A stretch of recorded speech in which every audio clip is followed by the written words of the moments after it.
So we are now on the topic of intussusception. We're almost closing our doors to the discussions on the disorders of the gastrointestinal system of a pediatric client. No, almost done. So this is intussusception. When we speak of intussusception class, this refers to the telescoping or the invagination, ang pagpasok sa usa ka part of a bowel into another part of the bowel. So naa kay portion of your intestine nga nipasok to another portion. Mura siya ni telescope. So the book would define intussusception as the invagination of a small part of a bowel into another part. Usually, class, this involves a small intestine that is inserted to the large intestine. Sa Bisaya pa, ang imong small intestine napasok dito sa large intestine. So, on the whiteboard, class, you can see the colon, no? This is your ascending, this is your transverse, this is your descending, your sigmoid, and then your rectum. These are the parts of the large intestine. Now, unsa may nahitabo sa intussusception? Again, ang imong small part of the bowel napasok dito sa large intestine. So kung kani ang large intestine, nga diri ang imuhang small intestine, class. Okay, nagdagandaga na ang imuhang small intestine. Ang nahitabo, class, kaning small part of the bowel nimo napasok na siya dito sa imong large intestine. Mura siya ni telescope. So kung kani ang large intestine, kani ang small intestine, ni pasok ang imong small intestine to the large intestine. Usually, class, this involves the insertion of the ileum towards your cecum. Ileum towards the cecum. Meaning, ang ileum or the last portion of the small intestine napasok dito sa cecum or the first portion of the large intestine. No? So, timani, class, small intestine versus large intestine. Ang small intestine are made up of the duodenum, jejunum, and ileum. Small intestine. Ang large intestine are made up of the cecum, the colon, which are comprised of ascending, transverse, descending, and sigmoid. Then you have the rectum.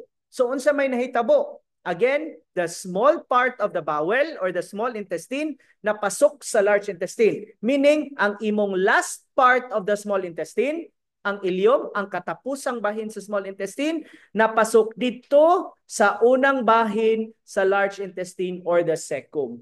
So kung pangutan-on mo, asa di ay na mahitabo ang intussusception at the ileocecal junction.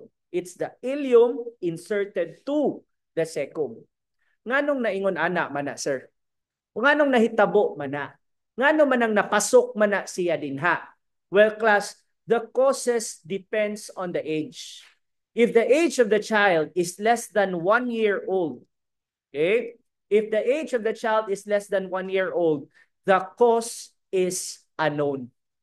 Okay? It's idiopathic. Dili ta kahibalo ngano na. But if the age is more than 1 year old, then the reason is because there is a lead point. Unsa man na siyang lead point?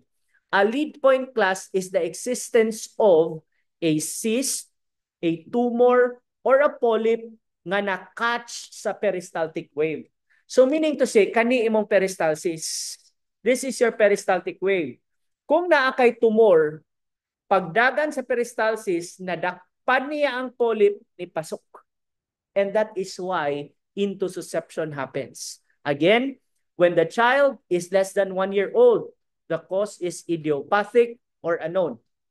But if the child is more than 1 year old, then the cause is the existence of a lead point, which usually presents in the form of a cyst, a tumor, or a polyp. So what happens in intussusception? In intussusception, it begins with invagination. Other name for invagination is telescoping, meaning nipasok. Okay? So when there is invagination and there exists a peristaltic wave, no? The movement or the contraction of the small intestine, the child will manifest your brass spasmodic pain. Okay? Brass spasmodic pain, which is also episodic. Okay? So unsa man na siyang brass spasmodic pain?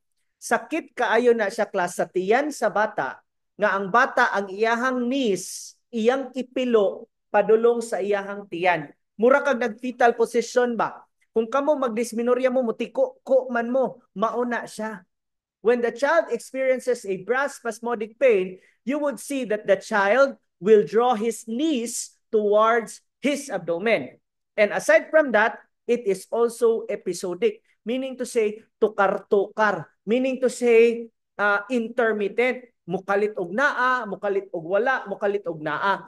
Parehas anang kalibangon mo, class. Unya nagsakay mo bus or nagsakay mo sakyanan.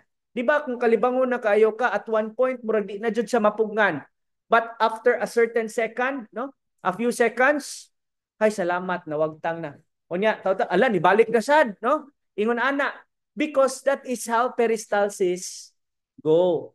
It comes and mawagtang na pud siya, muka mawagtang. That's why we call it as episodic. Such that when there is a peristaltic wave, there is a brass spasmodic pain. Although the brass spasmodic pain is episodic. Okay? And because of this severe pain, no? Because of this severe pain, the child will even have to vomit. Musuka na lang na siya tungod sa kasakit sa iyahang tiyan. And when you be asked, inigsuka sa bata, would the suka have bile or no bile? Okay? Will it have a bile or walay bile? The answer is naay bile. Nga naman, this is an intestinal obstruction. Remember, class, Hirschsprungs and intussusception are intestinal obstructions such that ang imong isuka naabot kutob sa intestine nga naa na may bile. Pero ang sa pyloric stenosis dapat wala siya bile because it has not reached the level of the intestine. Nganong ang intestine may atong basihan? Because biles are present only at the intestine. Okay? So natural, kung pyloric stenosis wa man kanabot sa intestine, di walay bile. Pero sa Hirschsprungs, sigmoid colon, no? Sa intussusception, ileocecal. So naa na gyud siya bile. So again, the vomitus here happens because of the severe or extreme pain, which is described to be spasmodic and episodic.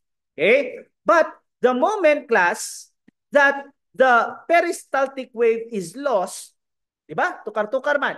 So what happens inikahuman sa peristaltic wave? Then the child is of no pain. Mawala na pud siya ang kasakit. Okay?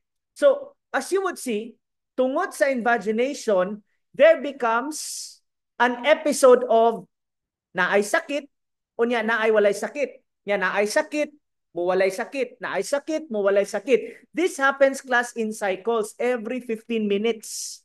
So kada 15 ka minuto, musakit, nya mawa, musakit, mawa, until eventually, class, nga maabot na ka og 12 hours that the patient will begin to pass out blood in the stools. Inigabot na sa 12 ka oras, makabantay ka nga nanay dugo ang iyahang tae. We call that, class, we call that symptom as current jelly stools. Okay? Current jelly stools refer to simply as blood in the stools which happens 12 hours from the spasmodic and episodic pain.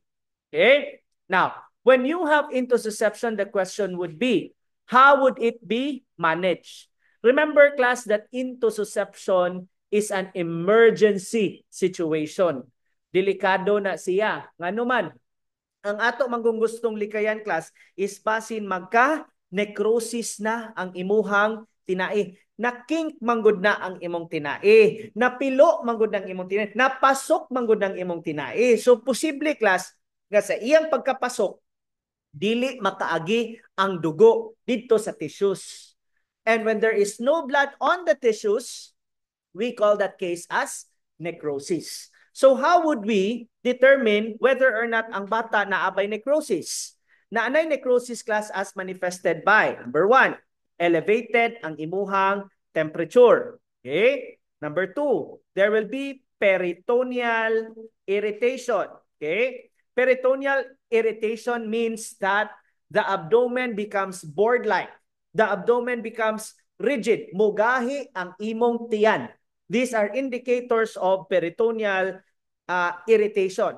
And you would also see, no, tungod sa kasakit sa iyahang tiyan na irritation of the peritoneum, there will be a guarding movement. Meaning, dili magpahikap sa iyang tiyan. Inighikap ni mo siya, ayaw ba? Iyahag yung proteksyonan ang iyahang tiyan. Parihas ra og namoy samad niya atong hikapon biyon sa inyong buhaton, di ninyo ipahikap. So you call that class as the guarding behavior, no?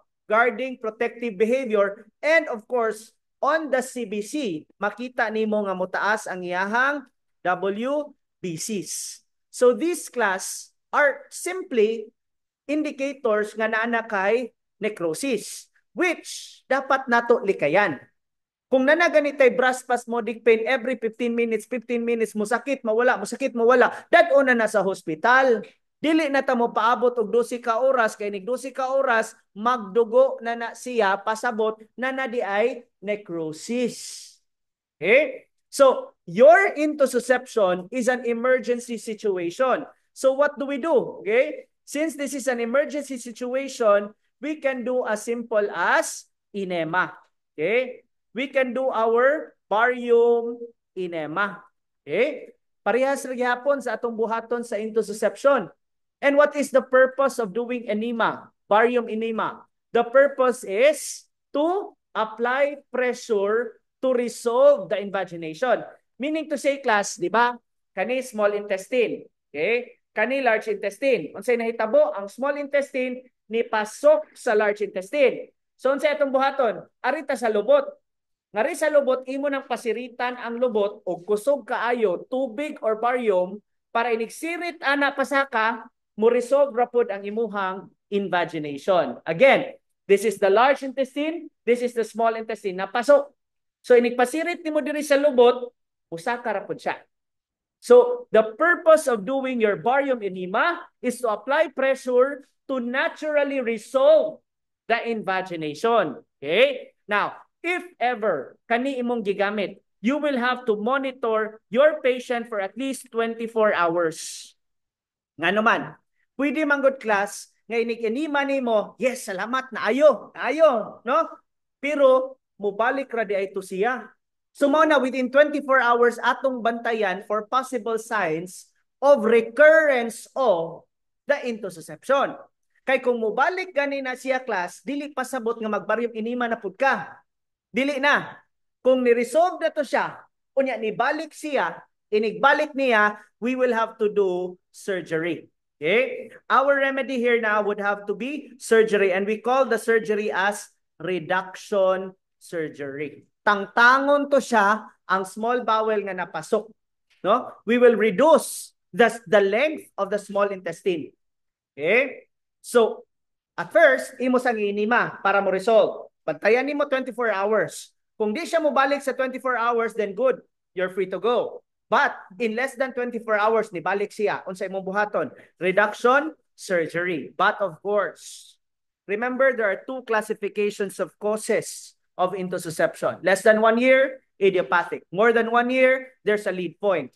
Of course, class, if there is a lead point that has caused the intussusception, di gina mawagtang ang intussusception kung di mawagtang ang lead point. So there will have to be surgery or the removal of the lead point. Kung sa ganitong lead point, the tumor, the cyst, or the polyp. So that is intussusception.